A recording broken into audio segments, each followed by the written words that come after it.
From its crumbling exterior to its antiquated interior, the state capitol building is a shadow of its typical stately grandeur. The building is 107 years old, and when you look at the history of the building, the superstructure was actually pretty much completed by the turn of the century, so that exterior marble is even older than 107 years. The building is showing its age, but plans are in place to restore and renovate the Capitol. Experts contend it will take roughly $250 million to complete the necessary work to repair the People's House. A lot of the problems have been because of water infiltration. We had the dome repaired just this last year, or a year and a half ago, and that has really stopped the water penetrating into the plaster spaces and the decorative painting areas. So that's when you look inside the building, there is a lot of plaster damage. There's a lot of streaks on paintings that, basically as water's been dripping over them over a considerable amount of time. And some work has been done in the third floor ceiling and the corridors to restore that entire third level. And that really is a testament of what this building will look like in the future.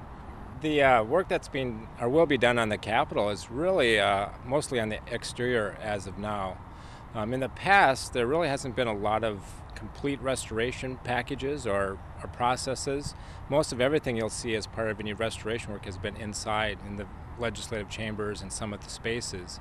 But this is really the first attempt to start preserving and repairing and replacing the exterior marble as needed. And that's one thing that's a really important part of this process. Is a very thorough examination has been completed of the exterior marble, and because of that process we found there's pieces that are loose, that have been broken off, and that will have to be either repaired or replaced as part of this project begins.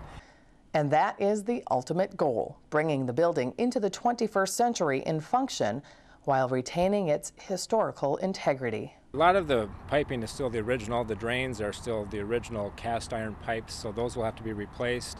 There's a lot of the mechanical systems have just kind of been piecemealed together, patched as needed to make the building operable and livable as a workspace. And so there's a lot of changes that will be taking place with the mechanical units, and they're even devising plans in the attic spaces above the third floor to build mechanical rooms instead of what they presently have in the basement. So there's some significant changes that the public won't see, but behind the scenes will really make the building a much safer, much more workable space.